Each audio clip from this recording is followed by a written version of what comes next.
O convite da professora Carla Rodegueira, eu não lembro, a gente se encontrou há décadas atrás, né? Quando eu tinha a intenção de fazer um pós-doc, enfim, doutorado em História de novo, porque toda a minha formação é na área da educação física, né? E eu acabei de fazer um doutorado na Universidade do Porto, em Portugal, tá? Então eu vou começar falando para vocês como que eu me aproximei da história oral. Então tá aqui, né?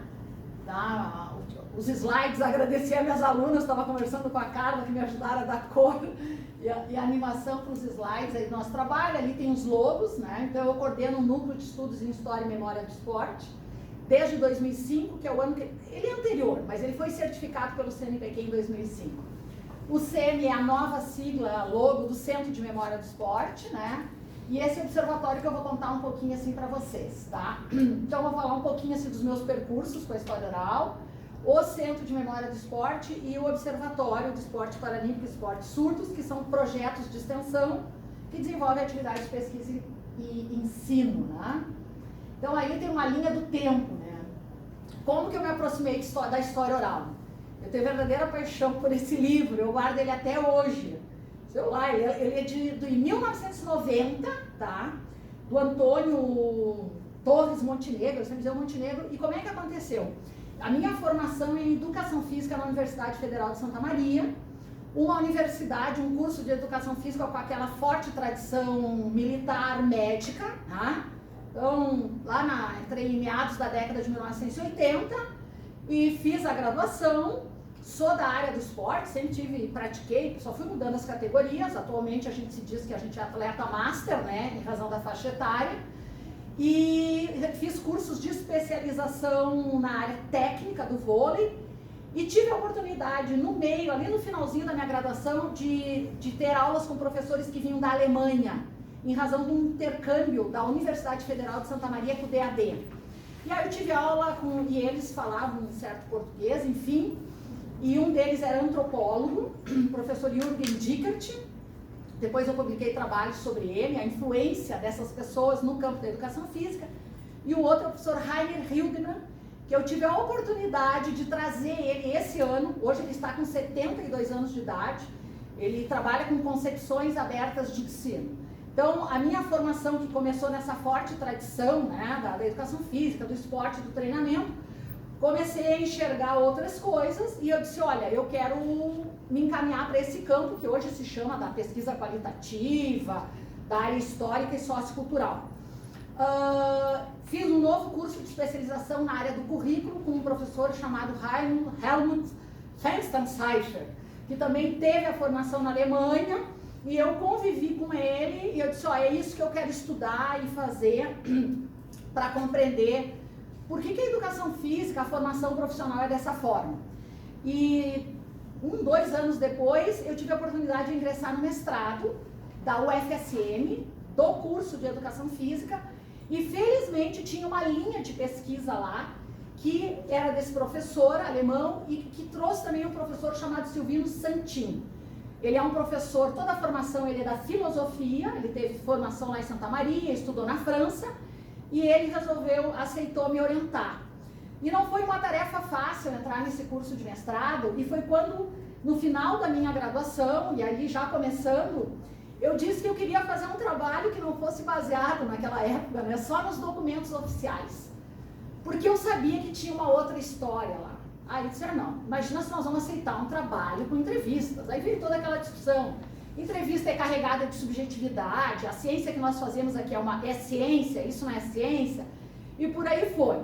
Aí com esse professor da filosofia, o Silvino Santin e o professor Raimund, eles disseram, olha, Janice, a gente não tem a mínima condição de te orientar nisso, mas se você encontrar algum referencial que dê sustentação, a gente aceita.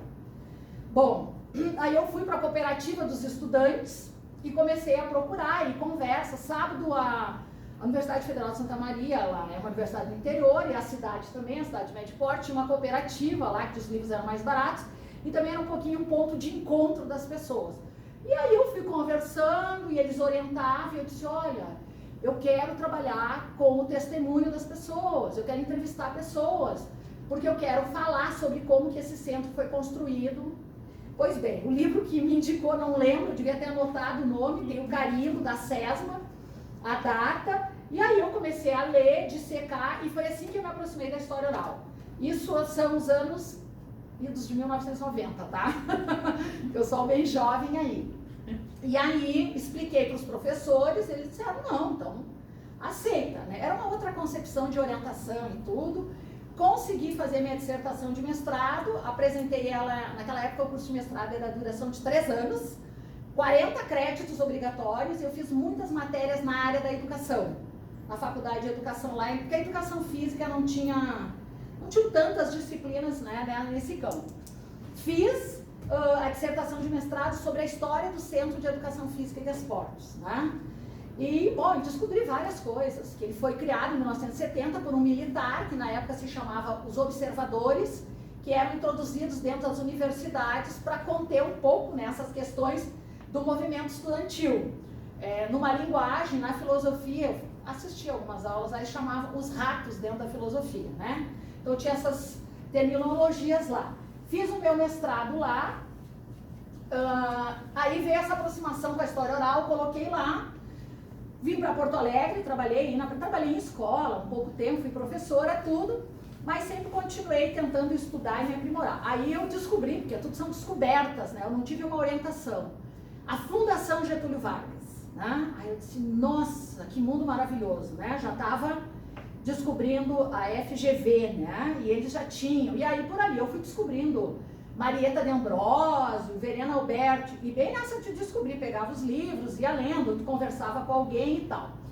Bom, passei num concurso público, fui para a Universidade de Brasília em 1994, depois de trabalhar aqui na UBRA alguns anos, né, no curso de Educação Física, e daí ali eu consegui trabalhar com a disciplina de História da Educação Física do Esporte, e claro, ali eu já fazia, eu inclusive usava em aulas as dinâmicas da história oral já, né. Na Universidade de Brasília foi a minha primeira tentativa de criar o Centro de Memória do Esporte. Foi meu projeto de ingresso na UNB, lá na Educação Física. Claro que foi um projeto que eu elaborei com base naquele conhecimento que eu tinha, mas lá em Brasília eu comecei a circular, lá tem, me lembro, acho que era a Janaína, eu fui lá para dentro da UNB, conheci o pessoal da história oral lá, o pessoal da história, das relações internacionais, e fui concebendo o projeto, né, porque às vezes parece eu concebi o projeto dessa forma coletiva. E com algumas pessoas ligadas a museus que já estavam trabalhando lá. Enfim, vim embora de Brasília, entrei na URGS, projeto de ingresso na URGS via concurso público, tudo aquilo, criar o Centro de Memória do Esporte. Foi dificílimo aqui na URGS, diferentemente da UNB, que eu fui super bem recepcionada, e até quando eu saí de lá, queriam que o projeto ficasse lá para alguém assumir, ninguém queria, já tinha sala lá, em um ano de trabalho lá, assim, as coisas fluindo. Quando eu cheguei na Educação Física da URGS, pode gravar aí, foi uma tragédia. Inclusive me mandaram aqui para a História, eu tive um colega em reunião de conselho da unidade, quando eu fui apresentar o projeto de extensão, e fui fazer a solicitação de um espaço, que ele disse, tu está no lugar errado, tu tem que estar lá na História, o teu lugar não é aqui. Aí foi uma confusão na reunião, mas felizmente tinham alguns professores, um dele faleceu, o professor Guimarães, tinha feito seu doutorado no Canadá, ele é da área da cinesiologia, que é uma área, né, que a gente considera de ciências das biodinâmicas, mas tinha uma visão de mundo, né? E aí ele disse, não, Janice, essa tua ideia é perfeitamente cabível, vamos sim implantar o Centro de Memória do Esporte aqui. Na Escola de Educação Física, só que eu posso te dar um pequeno espaço ali do lado do ginásio, de qualquer lugar, né, que importa. Então a gente começou no ano de 1996, eu comecei a trabalhar no que eu chamei de implantação do SEMI. Como? Por meio de acervos. Eu ia na casa, eu com meu carro, tem que ficar gravado, e alguns alunos me ajudando, nós íamos na casa de professores, eu contatava, telefonava alunos egressos, e aí as bibliotecas, as pessoas começaram a doar. Eu trazia na escola, fazia reunião com o diretor, pessoas que ficaram esquecidas, porque os aposentados, os egressos são esquecidos, eu marcava reuniões, trazia, criei diplomas, os amigos do SEMI criei, idealizei algumas estratégias para criar uma espécie de uma comunidade, enfim. E essa comunidade, nesse momento, seria a comunidade que eu comecei a entrevistar. Só que o nome do projeto original é Arquivo de História Oral. Por quê? Porque, bom, já conhecia todo o trabalho e fiz visitas também no Marco Chagall, era a professora Cornélia Eckert, eu acho, que trabalhava lá, e algumas pessoas no trabalho, fiquei encantada, né? Com... A Ieda Gutfrei? Desculpe, a professora Ieda Gutfrei, da História, depois eu fiz curso com a Cornélia aqui da Antropologia, e a outra professora. Eu fazia cursos assim, 20 horas, 40 horas, para poder entender mais. Conheci o acervo da imigração alemã, lá da Unicinos, depois a professora Heloísa Capovilla, né, tinha uns contatos com ela, e dessa forma eu fui pensando a me inserir na Sociedade Brasileira de História Oral, né, descobri a existência dessa entidade, o núcleo, a Regional Sul, participei de eventos, a professora Marluza Arres, né, na época, durante muito tempo, assim, então fui me inserindo, as pessoas me enviavam materiais e eu fui tentando criar o Arquivo de História Oral dentro do CEM. Esse era o nome e ele ia começou, né? Depois a professora Silvana assumiu e deu outra orientação. Ele começou com a ideia de gravar os depoimentos orais dos professores da instituição. Eu disse, uma instituição que se propõe a ter um centro de memória do esporte, da educação física, do lazer, da dança, ela tem que começar a reconstituir as suas memórias, né? Então aí a gente foi, olha a linha do tempo, já passei. Aí nós começamos a gravar e eu quis trazer essa imagem, porque essa aqui é uma imagem da minha dissertação de mestrado e é como o CEM também começou. A primeira coisa que eu fiz quando eu obtive recursos, que eram mínimos, eu comprei gravadores. E eu estava dando aula, eu já dou aula há um bom tempo no campo da história do esporte, dos estudos históricos socioculturais, e tem alguns alunos que hoje eles estranham. Professor, o que é uma fita cassete? E aí eu disse, nossa, eu vou começar a trazer imagens, porque é assim que a gente funcionava. Vocês vejam que ele está segurando o gravador, né? Então eu comprei gravadores, fitas cassetes grandes e as fitas cassete pequenininhas, assim, que até eram mais caras e tal. Então aqui é um trabalho que eu fiz do meu mestrado e quando eu venho, né, ia na casa aí dos professores, das pessoas gravar. Depois eu publiquei, eu venho num processo, nos últimos anos, as revistas abriram espaços para publicações de entrevistas, né? E eu tenho entrevistas que são consideradas raras. Por exemplo, eu entrevistei o reitor da Universidade Federal de Santa Maria, o Mariano da Rocha, em 1992. Daí a revista lá de educação da UFSM, enfim, olha, precisamos divulgar porque eu acho que são formas de contribuirmos com as fontes, né? Tu disponibiliza essas fontes, torna elas públicas e as pessoas que querem estudar, pesquisar, vão acessar, tá? Então eu resolvi trazer uma imagem porque a própria Luana, minha aluna aí, que é bem jovem, que ajudou a fazer os slides, ela disse, nossa, professora, eu não sei como é que é desculpa, ela disse um gravador de videocassete. E o detalhe é que eu já nem tenho mais ele lá. Muita coisa vai para o patrimônio, né, da universidade. E aí? Então eu comecei a fazer esse trabalho. E claro que no doutorado, quando eu fui fazer meu doutorado, na Universidade do Porto, o meu orientador era da educação física, mas com uma pessoa com formação em antropologia e filosofia do esporte. E aí, felizmente, ele aceitou também que eu trabalhasse com as entrevistas, né? Porque não é na minha área, talvez na área de vocês, na história, na educação, isso seja algo mais recorrente, mas ainda na década de 90, assim, né, a encontrar alguém que aceitasse orientar. Então, ali, eu coloquei algumas das imagens de pessoas que eu entrevistei. E tem uns casos bem curiosos, assim, né? Essa entrevista aqui aconteceu no mercado público de Porto Alegre. Porque ele veio lá de Viamão, e ele era um senhor que tinha uma condição, assim, de vida econômica bem precária, inclusive almoçamos, barará. E ele fez uma corrida Porto Alegre, Rio de Janeiro, em 1917, de bicicleta. Hoje as pessoas se surpreendem, né? Ah, o fulano foi do Rio a Montevidéu, mas em 1917 vocês imaginam o que era fazer um deslocamento de Porto Alegre ao Rio com aquelas bicicletas, né, que se tinha, tá? Aqui é o seu Anton Karl Biedermann, né? Então aqui ele está de terno e gravata, quando ele me deu a entrevista, e ele é um atleta master. Quando eu entrevistei ele, ele estava com 80 anos, e ele encerrou a entrevista dizendo assim, daqui a 5 minutos nós vamos encerrar nossa entrevista, porque a senhora sabe que eu treino todos os dias, das 10 ao meio-dia, e eu tenho competição master nos Estados Unidos, ele é uma pessoa que ele é um atleta. Então, assim, trouxe ele nadando, e ali em cima é uma senhora, eu entrevistei ela com 80 e poucos anos, mas ela não aceitou de jeito nenhum que eu divulgasse a imagem dela. E aí ela disse, mas a senhora pode colocar foto, ela é a porto-alegrense, a primeira mulher porto-alegrense a participar de um campeonato brasileiro de atletismo. O primeiro campeonato brasileiro de atletismo foi realizado aqui em Porto Alegre em 1940, o feminino. Né? Até então as mulheres não participavam dessas competições. Então eu fui entrevistar ela, tá ela ali no Parque da Redenção, no Farroupilha, participando. Então aí também, mestrado, doutorado, eu continuei trabalhando com a história oral, tá? Então assim, tô colocando algumas coisas assim, até para chegar mais rápido no Paralímpico.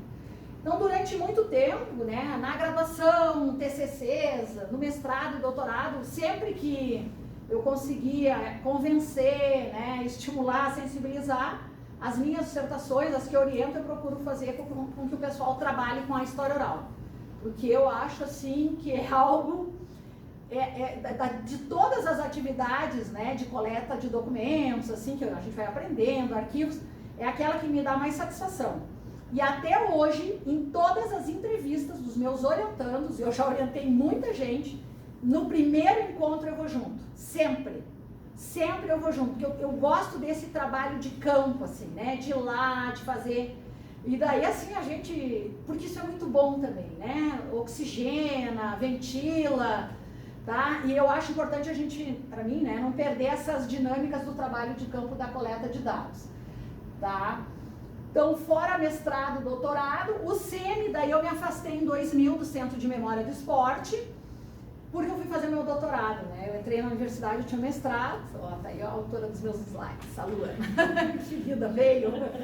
E aí, a professora Silvana estava retornando do doutorado dela, né? Que ela tinha ficado afastada, ela estava retornando, e aí ela assumiu a coordenação do projeto do Centro de Memória do Esporte. Quando eu retornei do meu doutorado, o CM tinha mudado um pouco as estratégias, e aí eu fui trabalhar com outras pessoas. Fui trabalhar, um professor do Rio de Janeiro estava fazendo o Atlas do Esporte no Brasil. E aí ele me convidou para trabalhar com ele, né? Imagina, envolviam 500 voluntários no Brasil inteiro. O Atlas é uma obra gigantesca, é uma referência ao professor Lamartine Pereira da Costa.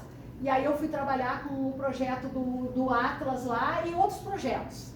Fui trabalhar na PUC com o pessoal da memória literária, eu fui circular, eu gosto de circular em outras áreas, assim, porque eu acho que são aprendizagens que a gente tem, né, e vai me dando condição de qualificar mais o meu trabalho. E as atividades que eu faço, bom, agora em 2019 eu reassumi o Centro de Memória do Esporte, eu fui chamada pelo diretor da escola, que é a mesma pessoa que me apoiou lá em 1996 para criar o CM.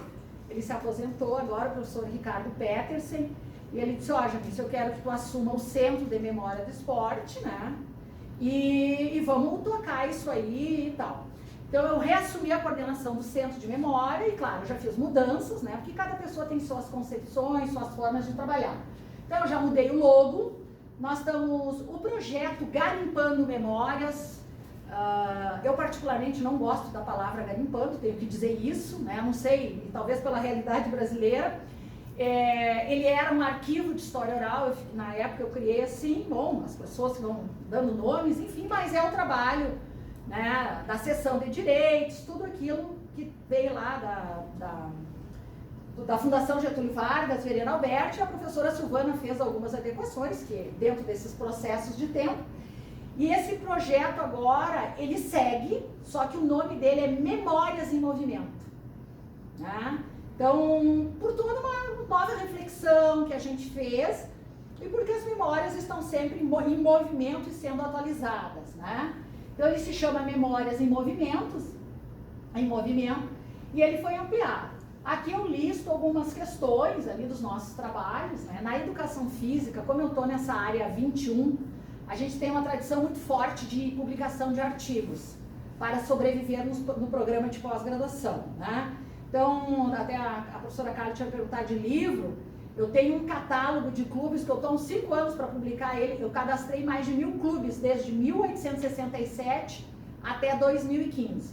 Começou como minha tese de doutorado, uma partezinha dela, aí eu fui convidando pessoas, voluntários, e eu trabalho com história local e regional. Então hoje eu posso dizer que tem mais de 1000 clubes, por isso tem os clubes centenários, que já existiram, alguns se mantêm em atividade no estado do Rio Grande do Sul. Esse trabalho ele foi construído com base em documentação, jornal, revista, e nós estamos, eu ainda nem quis publicar essa nova edição dele, ampliada, porque talvez a gente precisasse colocar fontes orais, porque tem clubes que você encontra informação muito escassa, mas nos depoimentos orais as pessoas falam, né? Elas relatam essas experiências e vivências, tá? Então, como é que entra? O SEMI ele está nessa situação atual agora, desde 2019, interrompido o trabalho na pandemia. E o que acontece? O trabalho que eu venho fazendo é com escolas, tá? Porque eu sempre entendi que o SEMI tem que atender pesquisadores, ele tinha uma tradição muito forte assim, mas eu entendo que a extensão universitária ela tem que sair da universidade e tal.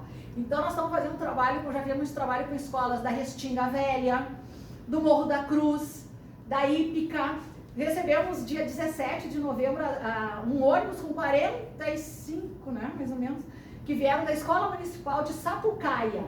Então eles vêm ao Centro de Memória do Esporte, a gente fala numa linguagem, né, a importância de preservar a memória, de conhecer a memória, e depois a gente faz a visitação pela escola, pelo que eu chamo, eu criei um outro projeto, que são os lugares de memória da nossa instituição. Porque para quem não tem conhecimento, a EZFID, ela tem 82 anos de existência, e ela é a primeira instituição formadora de profissionais de educação física do Rio Grande do Sul, e durante 30 anos ela ficou como a única. E no início ela formava muitas mulheres, cursos para normalistas, ela tem toda uma outra, né, cultura de formação que depois veio para essa, tá? Em 2015 eu tive um projeto aprovado pelo CNPq ligado à área do paradesporto, que é o esporte paralímpico ou esporte para pessoa com deficiência. Porque eu já trabalhava com esses conteúdos na minha disciplina, mas nunca tinha me aventurado a pesquisar. Mas comecei a ser procurada por muitas pessoas que queriam estudar e desenvolver dissertações, e nessa perspectiva da história, do esporte e da memória, porque tem vários estudos no Brasil, mas eles são na cinesiologia, na biodinâmica, no treinamento, na avaliação desses atletas paralímpicos do alto rendimento. Então eu criei, como fruto do meu projeto de pesquisa, né, o nosso grupo de trabalho aí, o chamado Observatório do Esporte Paralímpico, que é uma plataforma virtual que tem documentários, tem entrevistas, né? E ele está até hoje aí funcionando e a gente vai alimentando lá. Em 2000 e alguma coisa eu fui procurada por um professor surdo, que o desejo dele era fazer um doutorado. Pois bem, eu não domino Libras, enfim, mas eu sempre gosto de me comunicar e conviver com pessoas. Ele tem formação em geografia, em Libras, e ele veio fazer o doutorado comigo, o professor Marco Aurélio Rocha de Franco. Ele é surdo, né? Ele foi o primeiro aluno de doutorado surdo do nosso programa de pós-graduação em Ciências do Movimento Humano. Foi um momento bastante tenso, né? Porque os professores não estavam acostumados a trabalhar, a dar aula, enfim. Mas a gente conseguiu, em 4 anos, ele desenvolveu o doutorado dele sobre as surdo-olimpíadas. E no doutorado dele ele trabalhou com a história oral. E aí gerou um grande impasse. Porque aqui é a sigla nova do SEMI, os trabalhos que a gente faz, né, tá? Mas o grande desafio nosso, aí a questão de várias memórias, aqui documentação de estudantes indígenas, eu gravo as entrevistas, tudo que é evento que acontece lá na escola, enfim, por isso que ali tem nossos trabalhos. Mas o que aconteceu? É aí que eu vejo que é o grande desafio do SEMI hoje e do próprio observatório, que depois agregou o termo esportes surdos. Como que esses manuais, todas essas orientações da história oral podem nos ajudar nesse processo de você gravar entrevista com um atleta surdo, com um professor, uma professora surda, com um estudante, né? Então a gente começou a chamar de memórias sinalizadas, porque é por meio de Libras, né? Então ele utilizou isso, né? Ele gravou, tinha uma intérprete junto. Então nós estamos agora num processo de começar a escrever um pouco sobre essa metodologia, né? E recentemente, depois eu fiquei sem vaga, preencher minhas 8, e aí um colega disse, olha, tem um outro candidato surdo que quer fazer doutorado, eu acho que seria uma experiência ótima, e o colega Então eu estava na banca agora do exame de qualificação da tese. E novamente, né, vem essa situação. Como é que tu grava, coleta esses depoimentos orais? Como é que tu trabalha com essa metodologia da história oral? Porque é uma aprendizagem nova, né? É diferente, tá? Então, tanto com as pessoas com deficiência como com as pessoas surdas, tá? Então, aqui tem algumas informações sobre os esportes surdos, tá? A gente desenvolve, tá aqui a plataforma que a gente desenvolveu, né? A gente gravou entrevistas e com base nas entrevistas nós produzimos documentários, porque são atletas de alto rendimento. Esse projeto do CNPq eu trabalhei com atletas paralímpicos. Atletas que ganharam no mínimo 2 medalhas em Jogos Paralímpicos, né? Então, alto rendimento mesmo. Álbum de imagens, tá? E aí essa ideia, assim, de que o observatório também, ele tem que produzir, preservar, pesquisar e a gente achar formas de comunicar. E como que a gente faz esse processo de comunicar? Com o trabalho nas escolas. Então a gente tem lá, ó, 60 entrevistas, né, os números, assim, documentados. Durante o período da pandemia a gente promoveu muitas rodas de conversa, lives, como quiserem chamar, sempre enfocando no esporte surdo, no esporte para pessoa com deficiência, porque é uma lacuna que nós temos na nossa área, né? Então investimos bastante nisso, o livro aí que a gente está desenvolvendo, e na escola, ó, então aqui tem algumas estratégias que nós usamos, bom, depois eu posso deixar à disposição os slides, e aí os nossos desafios.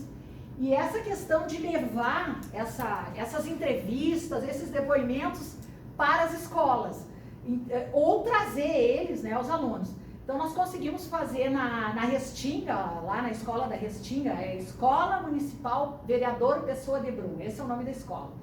Nós ocupamos todo o ginásio da escola e nós levamos um ex-atleta de esgrima em cadeira de rodas e hoje ele é um treinador. Aí ele fez uma roda de conversa com as crianças, foi as crianças e adolescentes e com os professores, porque veio todo mundo da escola, pelo menos quem estava naquele horário, lotou. Foi feita essa fala e depois a gente oportunizou para as crianças e os professores oficinas, vivência. Então eles vivenciaram, é uma iniciação, no judô paralímpico, como é que é esgrima, na ideia da brincadeira, do jogo, né? E depois, e no voleibol sentado, que tem umas imagens que eu devo estar em alguma ali, porque é uma área que eu trabalho, vôlei. E depois de fazer isso, a gente levou eles a fazer a visitação dos pôsteres que nós espalhamos, esses banners que os nossos estudantes apresentam em eventos, em salão. Eu sempre reciclo eles, né? Então nós reposicionamos eles e teve situações maravilhosas, assim, que a gente tem as medalhas olímpicas, né? E atletas em cadeira de rodas, aí tinha uma, ele fazia assim, dizia assim, mas como é que ela consegue caminhar e jogar? Ela não está numa cadeira de rodas? Como é que ela joga? Né? Como é que ela joga? Não, ela joga, ela é atleta, ela foi a jogos para PAN, né? Várias. Então, começar a despertar desta forma, né? Essas pessoas, essa atleta, são pessoas que já concederam os depoimentos orais, então é mais fácil de convidá-los também, né, para fazer essas falas. Claro que numa outra lógica que não é com o roteiro. Para finalizar, o que nós estamos pensando agora para o CEM? Eu entendo, né, assim que às vezes não é possível, que a coleta de depoimentos orais, ela tem que estar linkada a projetos de pesquisa, tá? Porque gravar, assim, eu entendo que às vezes as pessoas são pressionadas para dizer quantidade de trabalhos, né? Então, assim, eu tenho 60 entrevistas, 70 entrevistas. Bom, todas essas entrevistas que nós temos no Observatório do Esporte Paralímpico e Esportes Surdos, elas são relacionadas a alguma dissertação, algum trabalho de conclusão de curso de graduação ou alguma tese. É dessa forma que eu penso que tem que ser feito, né? Então, me parece do que gravar, porque às vezes assim, eu já tive as experiências de preparar os alunos para gravar. Quando a pessoa não está engajada no projeto, o tratamento, ela lida de uma forma diferente, né? Então, não é fácil para mim trabalhar com a história oral e principalmente no mestrado, nos últimos anos, vou confessar para vocês que eu tenho feito o seguinte: quando eu percebo que o estudante só tem 2 anos para fazer um mestrado, que a dedicação é bastante limitada por diferentes motivos, às vezes trabalho, às vezes, diferentes motivos lá que a gente lista, eu prefiro não mais incentivar a trabalhar com a história oral, né? Porque é um processo demorado, né? E às vezes um equívoco nesse processo pode trazer uma série de problemas. Só para encerrar, eu vou relatar um deles. Eu tive um aluno que quis gravar uma entrevista com um senhor, 80 e poucos anos, que ele é considerado o mais antigo dono de academia aqui em Porto Alegre. É uma academia chamada Força e Saúde. Ela é lá da década de 70. E esse aluno, por mais que a gente conversou, mas aluno de graduação, ele não fez uma abordagem boa. E eu tive um retorno dessa pessoa que tanto eu como aluno estávamos tentando, e talvez pela idade dele, pela época, enfim, que nós estávamos tentando roubar o método dele de treinamento. Que isso? Pensa que eu vou falar como era o treino? De forma alguma. Então queremos, o termo foi esse, né? A gente diria, não, melhor apropriar e tudo. Eu disse, nossa, mas o que aconteceu? Tá, tentei, contatei, expliquei, eu digo, ó, não sai mais gravação nenhuma. Né? Me desculpei com a pessoa, mas senti muito desconfiado e tudo. Porque a gente sabe que nesses meios acontecem isso e talvez ele esteja diante de uma situação. Anos depois eu fui orientar uma aluna do powerlifting. Powerlifting é um fisiculturismo mais fitness. É um corpo que não é tão volumoso, né? Entre as mulheres, que inclusive é considerado como um padrão de beleza, né? Bastante modelagem e delineação. E aí ela voltou para entrevistar essa pessoa, né? Só que daí a gente preparou e tudo, e aí ela conseguiu entrevistar esse senhor, inclusive conseguiu umas fotografias que nós nem sabíamos, né?